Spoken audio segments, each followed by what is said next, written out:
My name is Bob Baer. I used to be a CIA agent stationed in Lebanon during the Civil War. It was chaos. But the real threat was always car bombs. And now we know you can kill a president, defeat a superpower, or just blow up your own government with a car bomb. All you need is roads, traffic. Every airport, any government building, or a street is a target.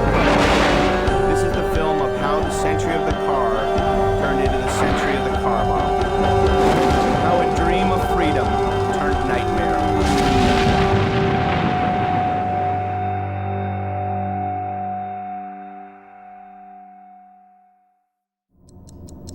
Forget about nuclear weapons. The decisive weapon of our time is the car bomb. From the world's first car bombing on Wall Street in 1920, car bombs have been weapons of terror. A wagon, horse-drawn wagon, exploded into the lunchtime crowd. The dynamite, packed with these metal window slugs, killed about 40 people in the street. It was a man named Mario Buda, who was an Italian anarchist. This was the first time that you'd had the wagon left there and just timed to go off in the middle of a big urban crowd. In the Middle East, the car bomb became a weapon of war in the desperate struggle over the creation of the State of Israel in 1948. We carried out the war against those who were guilty. They came as refugees to take his land. So I believe he had the right to blow up this street. But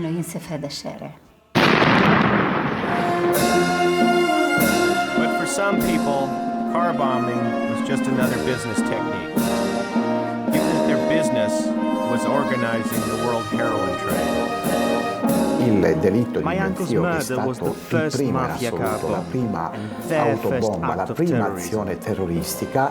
We found that the car was practically in little pieces. The bodies did not exist anymore because the blast had torn them to pieces, scattering them all over the garden. But it took an angry 22-year-old American Vietnam War protester, Carl Armstrong, to stumble upon the ultimate do-it-yourself terrorism recipe. Well, basically the formula for ammonium nitrate was in the Encyclopedia Britannica. Under what? Explosives. Under explosives, really? A formula that would turn the car bomb into the deadliest terrorist weapon of the 20th century. Can you remember the sound of the explosion? Yeah, I can remember it. The sound of glass all the way down University falling into the street. We could see this mushroom cloud 1,500 feet in the ground. It just glowed red. Armstrong did not stop the Vietnam War, but his recipe for homemade explosives slipped across the Atlantic into the hands of the IRA. The world's first full-scale car bomb war was now ready to begin. And the material to make the bombs was lying around in every farmer's barn in Ireland.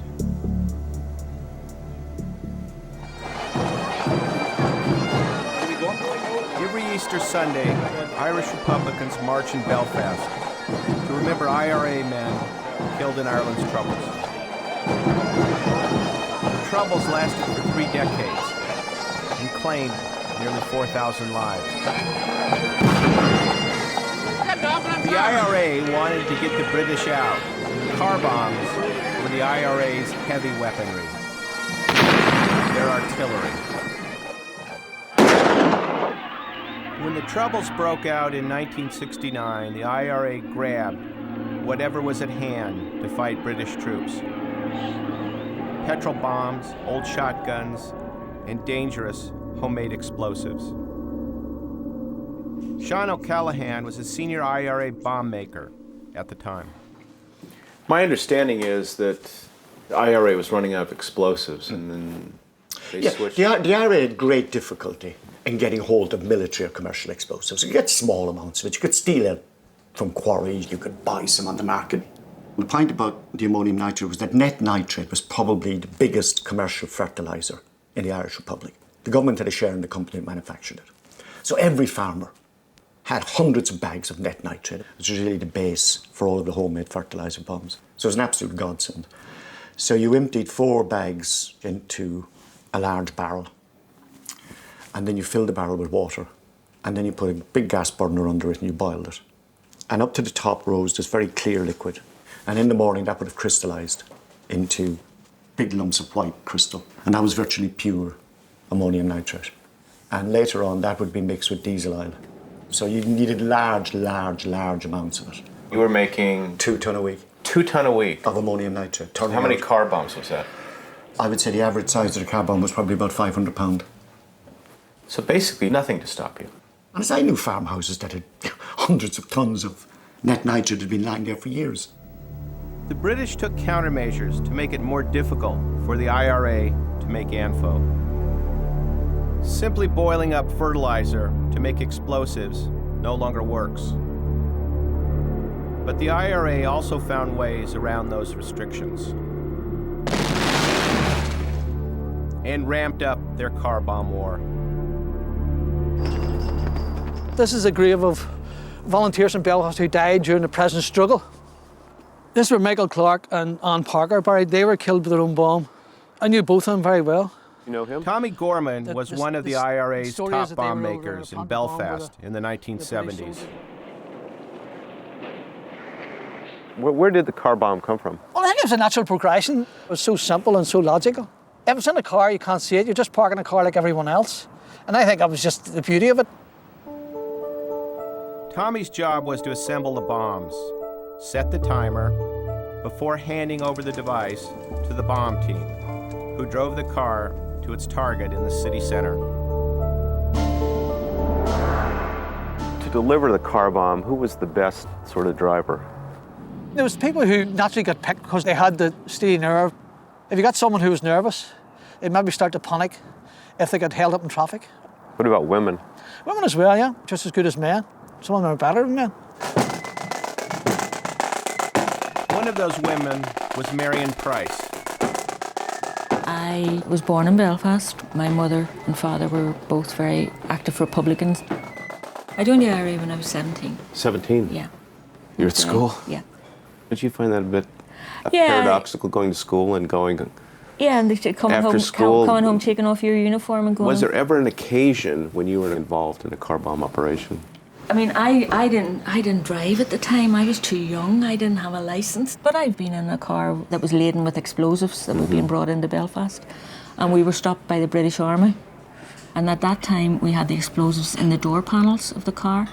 So the soldier went to open the door for me, and I said to him, no, it's all right, I can manage. And when I got out of the car, because I was wearing a mini, I think he was more interested in looking at my legs than he was with the car. So, I mean, a teenage girl is just ideal for delivering a car bomb. Yeah.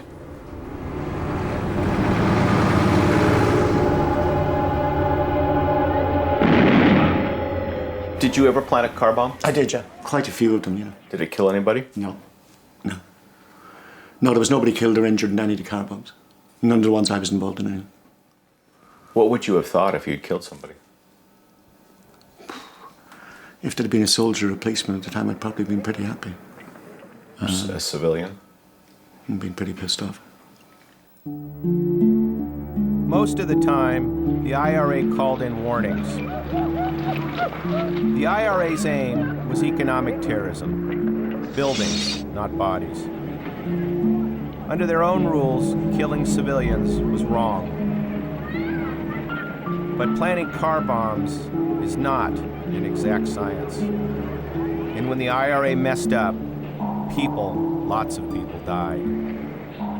What was the idea behind Bloody Friday? Every now and again, the leadership of the Republican movement would decide to have a spectacular. On the afternoon of the 21st of July, 1972, the IRA planted 22 car bombs in the center of Belfast. All timed to go off within minutes of each other. Did you have any role on Bloody Friday? Yeah, I was responsible for making 4 devices. It was 3 roads and a bridge. Bloody Friday was the world's first mass car bomb attack. The IRA phoned in warnings, but one bomb prematurely exploded in Oxford Street bus station, killing 6 passengers. Many others were horribly mutilated. Mina Wardle was just yards away. I was actually just on the courthouse steps coming out when the bomb went off, and for some reason or other, just stuck to the wall at the side of the courthouse and could not move. I seen torso lying in the middle of the road. I actually thought it was something that fell off a meat lorry. There were signs going off. There was pandemonium everywhere. Belfast City fell into chaos.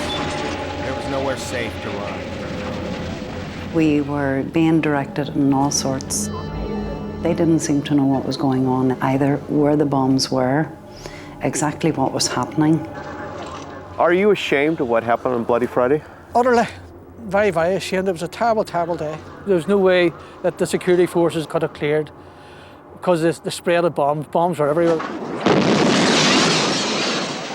But the slaughter on Bloody Friday did not stop the IRA. The bombing campaign accelerated. In 1972, there were 1,382 explosions. The IRA leadership was now ready to bring the car bomb onto the streets of London. We would bomb London. It was our job to go and pick the targets and plan the operation.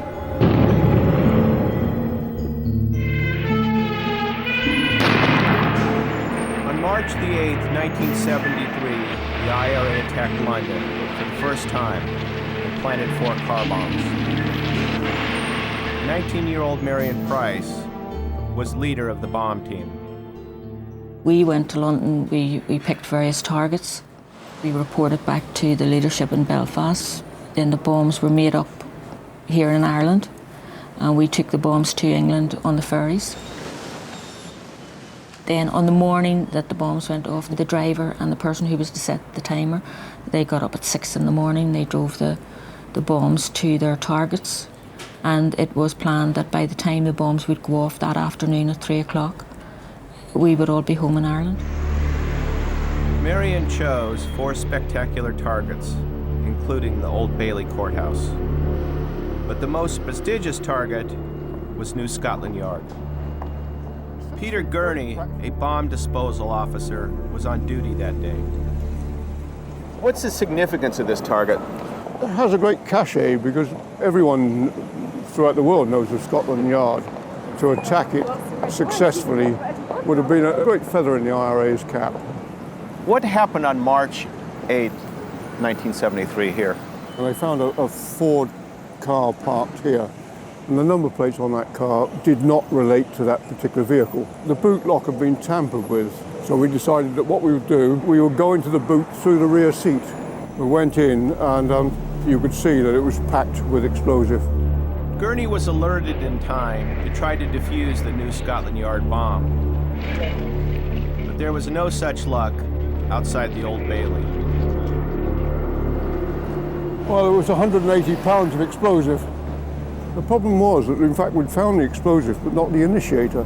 We had no idea how long there was on the clock. What we just decided to do was to take the explosive away from the bomb. And in fact, we were pulling bags, 5-pound bags of explosive out, and put them on the other side of the road, so if the bomb went off, there would be less explosive.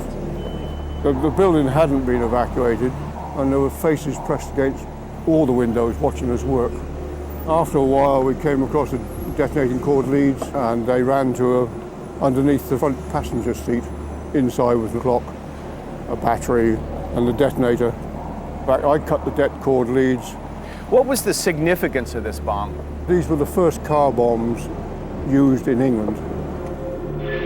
2 bombs did explode. The Irish War was now on the streets of London. Were you glad that 2 of the bombs went off? Absolutely, yes. Because at least that achieved, that was something. We were successful with 2 of them. For Marion Price, it was the end of her days as a car bomber. When the police came up to you, what did they say? Are you flying to Dublin? That was famous last words what did you say? of Detective Inspector Nigel Summers. We said yes, and then he also turned around and he says, well, would you mind coming with me? How'd you feel when you saw the police coming? I just thought, right, that's it. We're scooped, Marion spent the next decade in prison. But over the next 25 years, the IRA would explode thousands of car bombs. Their ANFO bombs would get bigger and bigger. Just one bomb could destroy a small town or blast the heart of a key financial center, like the City of London. Bomb disposal officer Mike Coldrick was called out to defuse the biggest IRA bomb of all.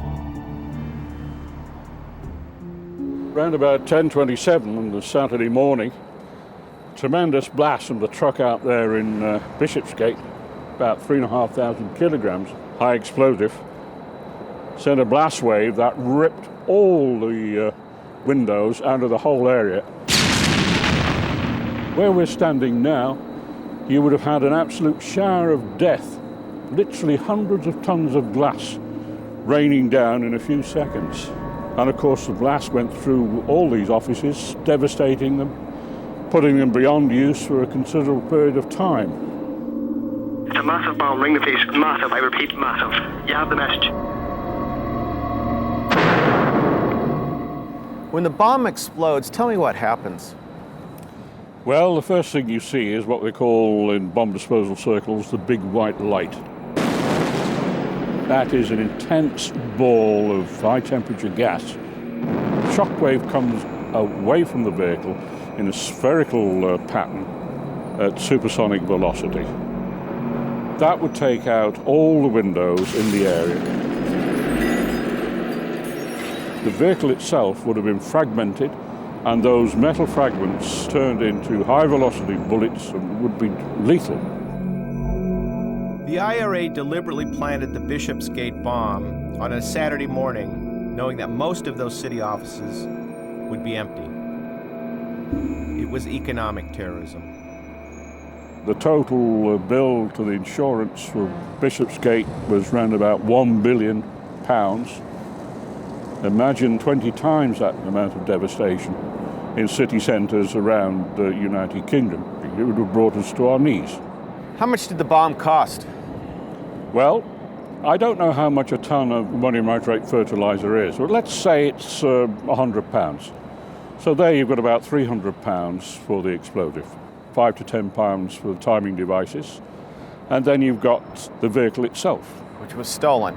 It was stolen. So we're talking maybe £400. £400 or £500. To counter the IRA, the British built the world's first electronic fortress around the City of London. This screening was supposed to deter the IRA. But unless you hand search every car, you can't stop car bombs. And the IRA always had the option of bombing another city. Manchester, in the north of England. The IRA never won their war in Ireland, but the British lost theirs on the streets of the City of London. Did you think this was going to change the politics of Northern Ireland when this bomb went off? Oh, no doubt about it. And I saw the devastation and realised how large those bombs were. I said, in 18 months, we'll be talking peace. Ireland's troubles had dragged on for 24 years, a futile stalemate. But after Bishopsgate, the British government was suddenly a lot more receptive to a peace deal. And how soon did it come? Well, it took about another 2 years. You tell me it cost £500 to change the policy of a major power. Amazing, isn't it? It's a real bang for bucks, if you like. Just 1 year after Bishopsgate, the IRA called a ceasefire, and serious negotiations to end the troubles began. In the right place and with the right amount of explosives, car bombs really can change history. At the height of the Troubles, the IRA churned out car bombs, as if on a production line. But you don't need a secret army to launch a car bomb attack. Even the smallest terrorist cell can make a one-off fertilizer bomb. If you wanted to, you could plan to blow up the United States from your own front sitting room. In 1993, the same year as Bishopsgate, car bombers would return to America and strike again at New York's financial district. The target was the World Trade Center.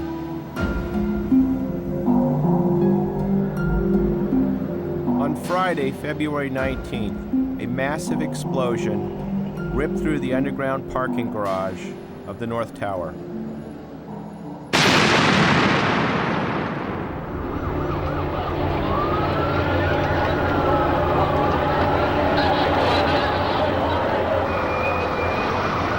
Dave Williams was the chief FBI investigator.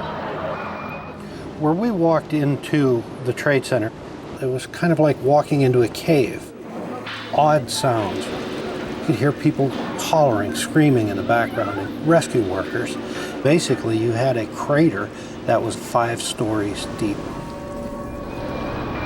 The 1993 World Trade Center bombing was the first major terrorist attack on American soil since the 1920s on Wall Street. Of course, when you enter a crime scene like that, there's certain things that you're first trying to determine. How did it happen? What was it? How did it get there? What kind of explosive? And come up with a swag as a scientific wild-ass guess. Forensic scientists like Williams can determine what explosives are used in bombs by the pattern of the damage. Fertilizer bombs are less powerful than military explosives.